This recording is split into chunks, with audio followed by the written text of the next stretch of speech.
मंगलवार व्रत कथा। नमस्कार भाइयों बहनों, जय मां गायत्री। आप सभी का मेरे YouTube चैनल शुभकर्मा ही अष्टों में स्वागत है। आज के इस वीडियो में सुनते हैं मंगलवार व्रत की कथा। व्यास जी ने कहा, एक बार नैमिषारण्य तीर्थ में 80,000 मुनि एकत्र होकर पुराणों के ज्ञाता श्री सूत जी से पूछने लगे कि हे महामुने, आपने हमें अनेक पुराणों की कथाएं सुनाई हैं।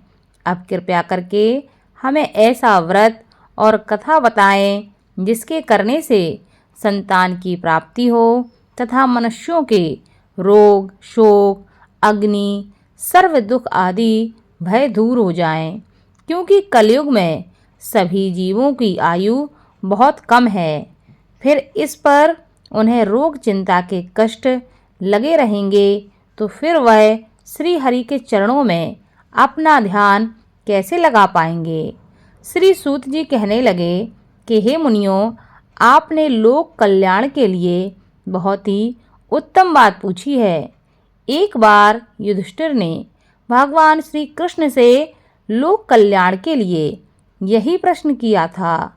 भगवान श्री कृष्ण और युधिष्ठिर का संवाद तुम्हारे सामने मैं कहता हूँ, सो उसे तुम ध्यानपूर्वक सुनो। एक समय पांडवों की सभा में कृष्ण जी बैठे हुए थे। तब युधिष्ठिर ने भगवान श्री कृष्ण से पूछा कि हे प्रभु, हे गोविंद, आपने मेरे लिए अनेकों कथाएं सुनाई हैं।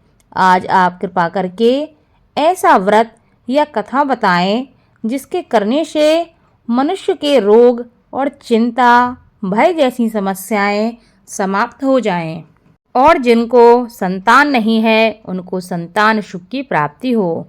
हे प्रभु, बिना पुत्र के जीवन व्यर्थ है।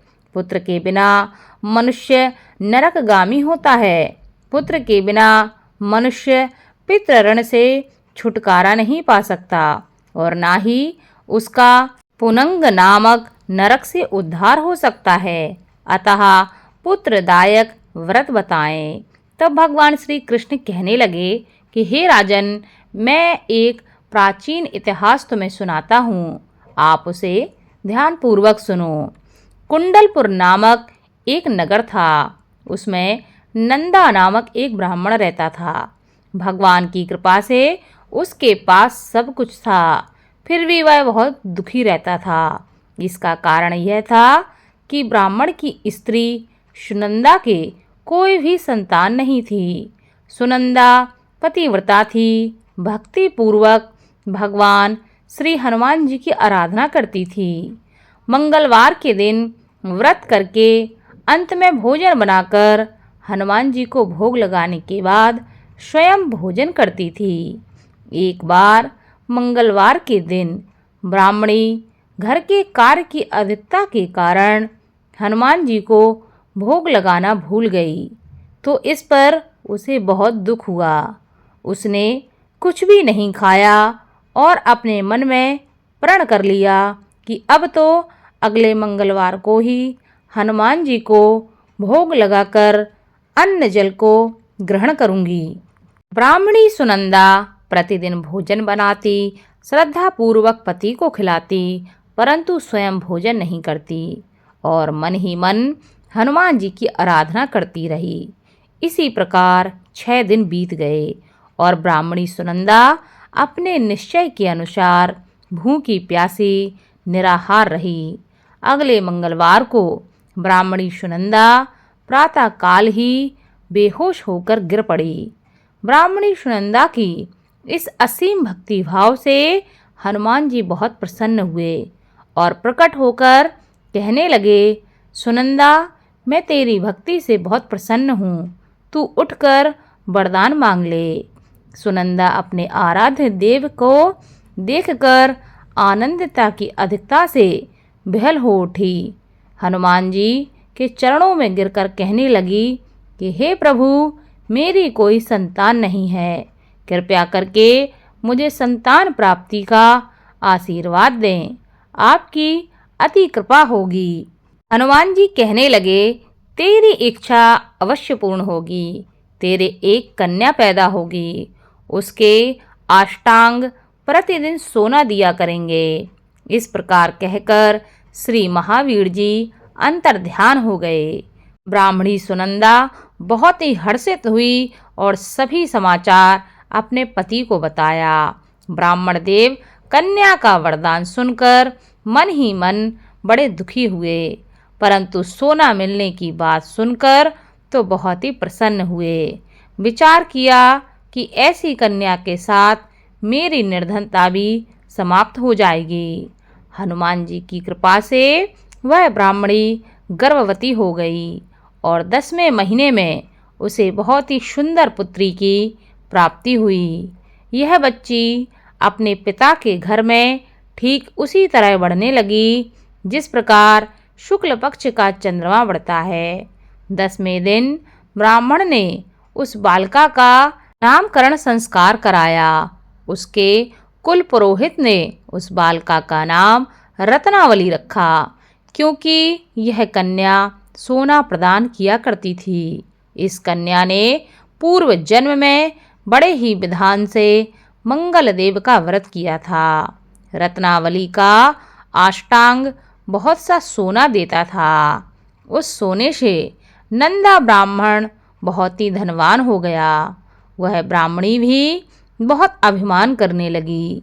समय व्यतीत होता रहा। अब रत्नावली 10 वर्ष की हो चुकी थी। एक दिन जब नंदा ब्राह्मण प्रसन्न चित्त था, तब सुनंदा ने अपने पति से कहा, मेरी पुत्री रत्नावली विवाह के योग्य हो गई है, अतः आप कोई सुंदर तथा योग्य वर देखकर उसका विवाह कर दें। यह सुन ब्राह्मण कहने लगा, अभी तो रत्नावली बहुत छोटी है। तब ब्राह्मणी कहने लगी, शास्त्रों की आज्ञा है कि कन्या 8वें वर्ष में गौरी और 9वें वर्ष में रोहिणी, 10वें वर्ष में कन्या, इसके पश्चात रजस्वला हो जाती है। गौरी के दान से पाताल लोक की प्राप्ति होती है। रोहिणी के दान से वैकुंठ लोक की प्राप्ति होती है। कन्या के दान से इंद्रलोक में सुखों की प्राप्ति होती है। अगर हे पतिदेव रजस्वला का दान किया जाता है तो घोर नरक की प्राप्ति होती है।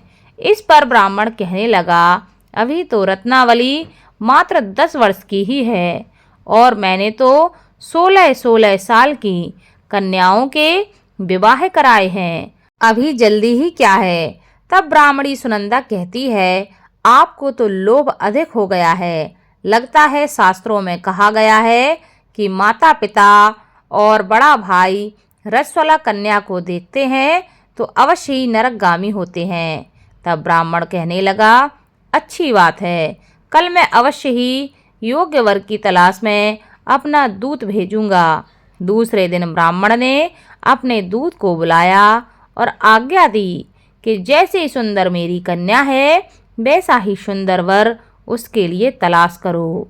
दूत अपने स्वामी की आज्ञा को पाकर निकल पड़ा। पम्मई नगर में उसने एक सुंदर लड़के को देखा। यह बालक एक ब्राह्मण परिवार का बहुत ही गुणवान पुत्र था। इसका नाम सोमेश्वर था। दूत ने इस सुंदर व गुणवान ब्राह्मण पुत्र के बारे में अपने स्वामी को पूर्ण विवरण दिया। ब्राह्मण नंदा को भी सोमेश्वर अच्छा लगा और फिर शुभ मुहूर्त में विधि पूर्वक कन्यादान करके ब्राह्मण ब्राह्मणी संतुष्ट हुए। परंतु ब्राह्मण के मन में तो लोभ समाया हुआ था। उसने कन्यादान तो कर दिया था, पर वह मन ही मन बहुत ही खिन्न था। उसने विचार किया कि रत्नावली तो अब चली जाएगी और मुझे इससे जो सोना मिलता था वह भी अब नहीं मिलेगा। मेरे पास जो धन था कुछ तो इसके विवाह के पूर्व खर्च हो गया है और जो बचा है वह भी कुछ दिनों में समाप्त हो जाएगा।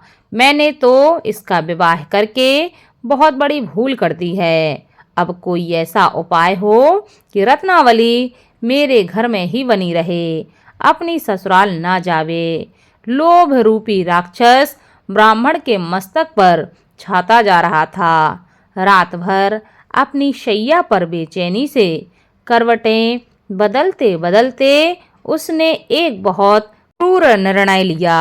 उसने विचार किया कि जब रत्नावली को लेकर उसका पति सोमेश्वर अपने घर के लिए जाएगा तो वह मार्ग में छिपकर सोमेश्वर का वध कर देगा और अपनी लड़की को अपने घर ले आएगा, जिससे नियमित रूप से उसे सोना भी मिलता रहेगा और समाज का कोई भी मनुष्य उसे दोष भी नहीं दे सकेगा। प्रातः काल हुआ तो नंदा और सुनंदा ने अपने जमाई तथा लड़की को बहुत सारा धन देकर विदा किया। सोमेश्वर अपनी पत्नी रत्नावली को लेकर ससुराल से अपने घर की तरफ चल दिया। ब्राह्मण नंदा महालोभ के वशीभूत हो अपने मति खो चुका था। पाप और पुण्य को उसने नहीं सोचा। अपने भयानक व क्रूर निर्णय को कार्य रूप देने के लिए उसने अपने दूत को मार्ग में अपने जमाई का वध करने के लिए भेज दिया था, ताकि रत्नावली से प्राप्त होने वाला सोना उसे हमेशा मिलता रहे और वो कभी निर्धन ना हो। ब्राह्मण के दूत ने अपने स्वामी की आज्ञा का पालन करते हुए उसके जमाई सोमेश्वर का मार्ग में वध कर दिया। समाचार प्राप्त कर ब्राह्मण नंदा मार्ग में पहुंचा और रुदन करती हुई पुत्री रत्नावली से बोला कि हे पुत्री, मार्ग में लुटेरों ने तेरे पति का वध कर दिया है। भगवान की इच्छा के आगे किसी का कोई वश नहीं चलता। अब तू घर चल, वहां पर ही रहकर शेष जीवन व्यतीत करना। जो भाग्य में लिखा है वह होकर ही रहता है। अपने पति की अकाल मृत्यु से रत्नावली बहुत दुखी हुई। करुण कुर्दन व रुदन करते हुए अपने पिता से कहने लगी कि हे पिताजी, इस संसार में जिस स्त्री का पति नहीं है उसका जीना व्यर्थ है। मैं अपने पति के साथ ही अपने शरीर को जला दूंगी और सती होकर अपने इस जन्म को, माता पिता के नाम को तथा सास ससुर के यश को सार्थक करूंगी। ब्राह्मण नंदा अपनी पुत्री रत्नावली के वचनों को सुनकर बहुत दुखी हुआ और विचार करने लगा कि मैंने तो व्यर्थ में ही जमाई का वध कर दिया और अपने सर पर पाप ले लिया। रत्नावली तो उसके पीछे अपने प्राण तक देने को तैयार हो गई है। मेरा तो दोनों तरफ से मरण हो गया। धन तो अब मिलेगा नहीं। जमाई वध के पाप के फलस्वरूप यम यातना भी भुगतनी पड़ेगी। यह सोचकर वह मन ही मन बहुत खिन्न होने लगा। सोमेश्वर की चिता बनाई गई। रत्नावली सती होने की इच्छा से अपने पति का सिर अपनी गोद में रखकर चिता में बैठ गई। जैसे ही सोमेश्वर की चिता को अग्नि लगाई गई, वैसे ही वहां पर हनुमान जी प्रकट हो गए और कहने लगे कि हे रत्नावली, मैं तेरी पति भक्ति से बहुत प्रसन्न हूँ, तू वर मांग।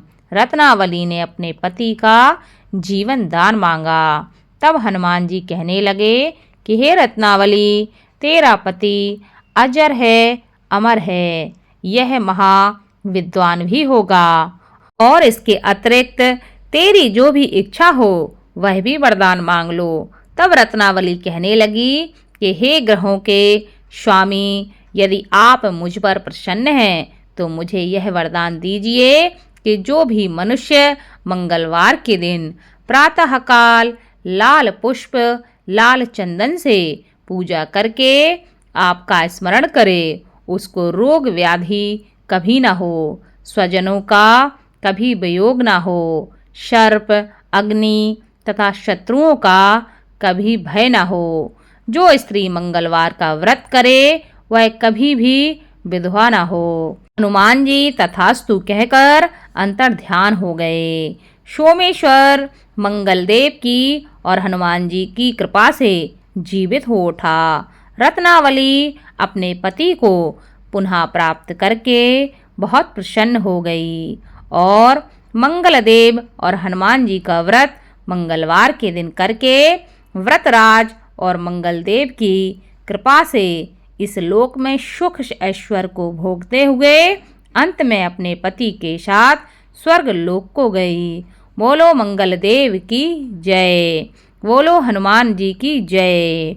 इस कथा को ज़्यादा से ज़्यादा शेयर करें ताकि आपके साथ साथ आपके अपने भी भगवान मंगल देव और हनुमान जी की इस कथा को सुन सकें। धन्यवाद।